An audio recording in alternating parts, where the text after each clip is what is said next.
91-year-old Ruth has trouble walking, hearing and seeing.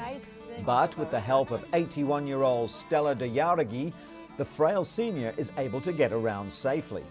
Stella is a volunteer for the Senior Companion Program in San Francisco. And like Stella, Fanny Putman volunteers her time to help others too. She heard about the foster grandparent program from a friend. Senior volunteers are obligated to work 20 hours per week, but they earn a tax-free stipend of $2.50 an hour. Inez, who's housebound, receives visits twice a week from Dorothy. While Dorothy does some practical things for Inez, mostly they provide one another with friendship.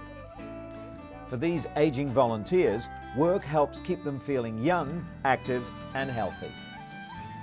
But when it comes to working well into the twilight years, one old boy takes the cake.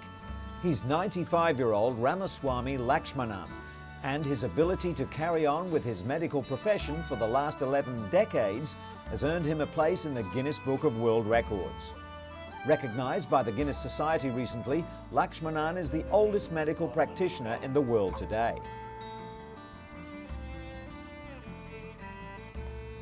Madras Medical College was his alma mater, and since his appointment in 1930 as head of pathology in the government hospital at Vellore, Lakshmanan has never stopped practicing. In many instances, he's even seen 4 or 5 generations of the same families, after delivering many of them to begin with. Dr. Lakshmanan's consultancy fee can at best be described as meagre, 2 cents for an adult patient and just 1 cent for children. He even includes the medicines for free, which he has an assistant dispense for him next door. The aging medic has no kind words for his fellow practitioners who charge exorbitant fees. According to a friend and neighbour, P.K. Ramamurthy, the good doctor can detect ailments just by looking at a patient's face. His methods are simple, but long queues of patients attest to his success.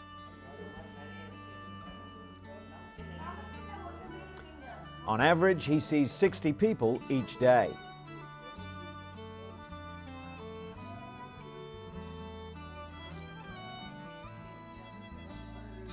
His simple work practices are in keeping with his simple and very disciplined life. He rises at 5 a.m. each morning, bathes in cold water, and prepares to have a coffee. Then he takes bread and milk and goes to work. Dr. Lakshmanan believes his daily regime is what has kept his body trim and healthy and his mind sharp. The much-loved medicine man plans to keep healing the sick for some years to come, Guinness World Record or not.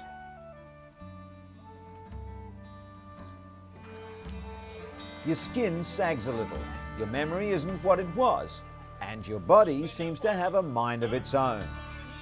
Are these really the golden years? Absolutely. With a renewed focus on fitness, millions of elderly are determined to fight the effects of aging. They're exercising their bodies and minds by dancing, laughing, taking up new hobbies, and making new memories. Some are still winning contests. At this year's Elderfest in Washington, D.C., more than 1,000 older people turned out for a morale boost and reminders to stay active. Drink lots of water and always celebrate the good old and new days. It just goes to show that it's never too late to be fit and fabulous.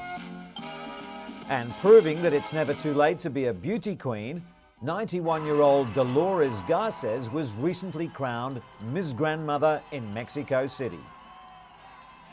Cheered on by their children and grandchildren, 45 women from all over Mexico competed in the 10th annual Grandmother Beauty Contest.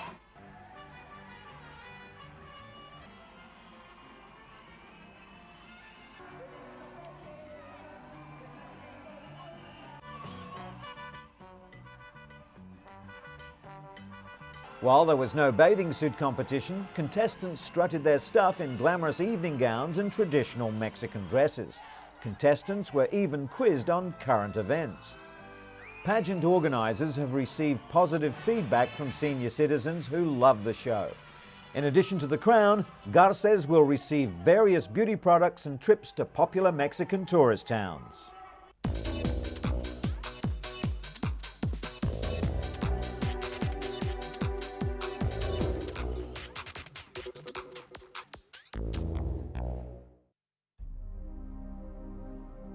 In response to the increasing number of anthrax scares in the United States, the Mayo Clinic has released a new rapid response DNA test that can determine if an individual has contracted the anthrax virus in under 30 minutes.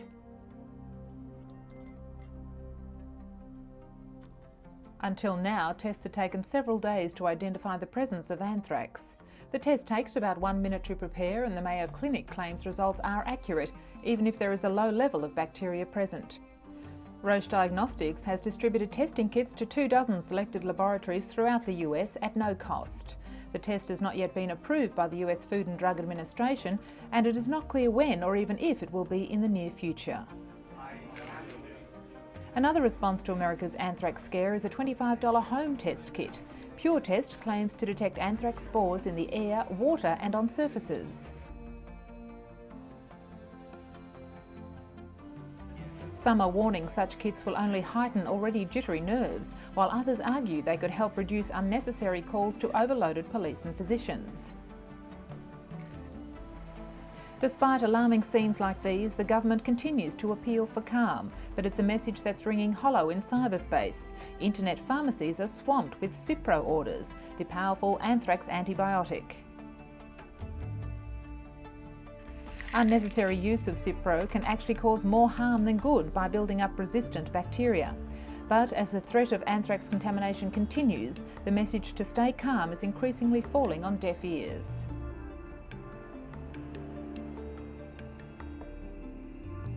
As more people are being treated with the now famous antibiotic, stockpiling and misuse of the drug is becoming a major concern. Capitol Hill staff and US postal workers are already treating Cipro like an old friend during difficult times. The wonder drug kills most bacteria, so the body's immune system can fight toxins released into tissue by the anthrax. But doctors warn this drug must be used very carefully. For instance, if a dose is missed, the anthrax multiplies, but this time with a possible resistance to Cipro. All antibiotics have side effects, but Cipro can be particularly strong, and even antacids can make it ineffective. Experts say antibiotic abuse will hurt more people than actual anthrax exposure. The bacteria may develop resistance to Cipro naturally over the course of years, but with widespread abuse it could happen within months.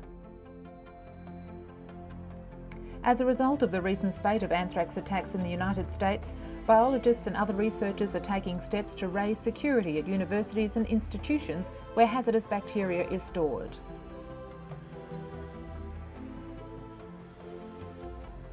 They, more than most, would understand the dangers the viruses pose. But at the same time, they believe that a complete clampdown on access to collections of germs would ultimately result in far fewer scientific and medical breakthroughs.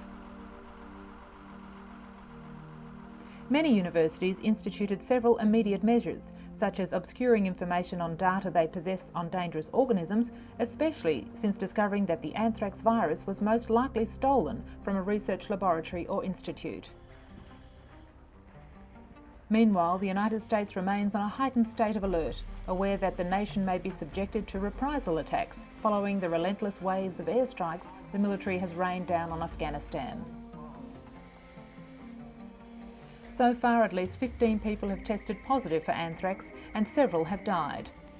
Thousands more have been treated preventatively with Cipro in an effort to stem possible development of the disease. The search for better alternatives to Cipro are underway as well, with some researchers claiming they've done away with common side effects such as nausea, diarrhea and rashes.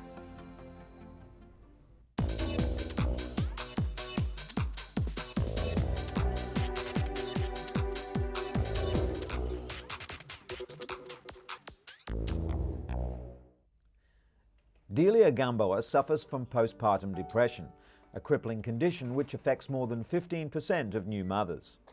Like many women, she initially refused to be treated, concerned that medication could be passed on to her child through breast milk. It was a decision which proved disabling. But now there's hope for many women like Delia, with new research suggesting mothers can safely take psychiatric medication. Dr. Vivian Burt, director for the Women's Life Centre at UCLA, assessed more than 95 studies spanning 5 decades and believes the findings are conclusive. Healthy babies won't suffer adversely to medication via breast milk. In the majority of cases, the benefits of taking antidepressants greatly outweigh the risks. Delia Gamboa is proof of this, now finally able to enjoy a healthy, happy relationship with her 2 sons. Pacifiers have been used by mothers to calm fussy babies for almost 3,000 years. But mums and doctors have become concerned that pacifier use may result in premature weaning of breastfeeding infants. A new study published in the latest issue of the Journal of the American Medical Association shows that babies are no more likely to stop breastfeeding within the first 3 months of life, whether the mother uses a pacifier or not. The problem unfolds when an infant cries and mothers think they don't have enough milk, so they use a pacifier to soothe their crying infant. Instead, doctors suggest breastfeeding more often to increase the milk supply. The study recommends several alternatives to using pacifiers, including carrying and rocking. Whenever mothers meet, there's always one hot topic of conversation: how their newborns and toddlers are sleeping. Joe and 10-week-old Will and Shana and 11-month-old Perry have an expert listener in Dr. Harriet Hiscock, a paediatrician at the Royal Children's Hospital in Melbourne, Australia.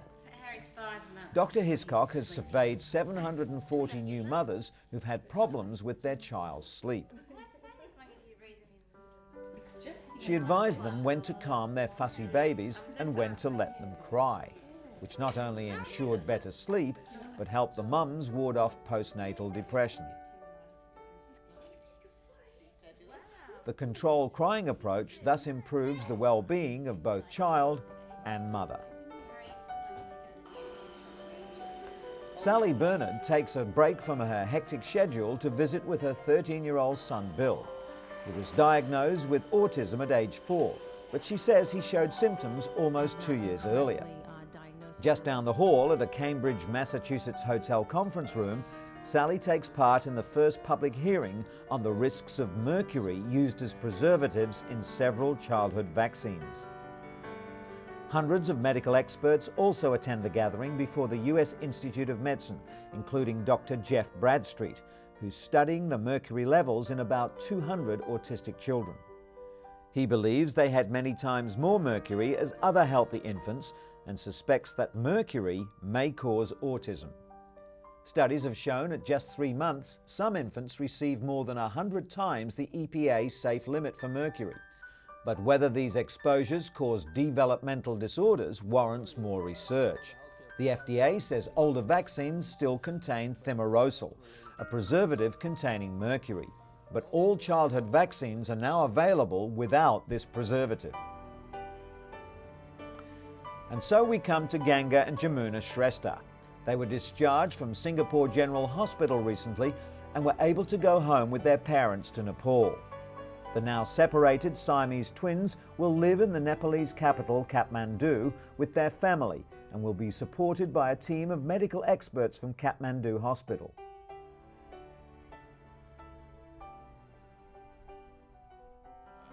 The surgeon who conducted the 100-hour operation to separate the twins told a news conference that the girls were ready to go home to rest, grow and develop.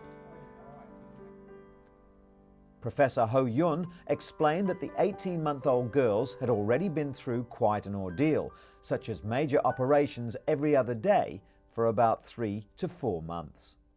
Naturally, their parents, Father Bushra and Mother Sandhya, were delighted to be going home with the whole family, but they'll return to Singapore next year for skull reconstruction surgery. The babies, who were kept on ventilators in a drug-induced sleep for days after the surgery, have not suffered any major strokes, brain swelling or brain infections.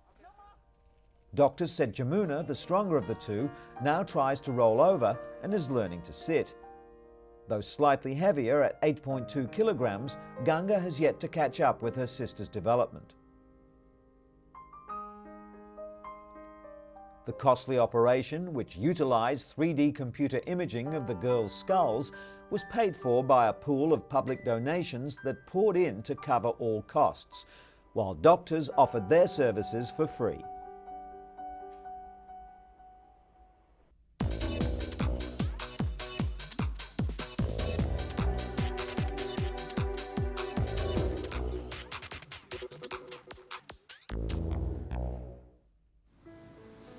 Architect Alison Dunn has multiple sclerosis, a neurological disease that strikes younger people. While severe MS symptoms include paralysis, Alison suffers a milder form known as remit and relapse. Under current guidelines, doctors could only diagnose her after the second attack, but now there are new international guidelines being launched to diagnose the illness in far less time. MRI scans will now be done as soon as a person suffers their first attack. The brain images are so advanced that they can quickly expose the MS lesions before nerve damage becomes more pronounced. It's not clear whether earlier detection and drug intervention would have helped Alison, but at the very least, it would have given her peace of mind to know precisely what was wrong.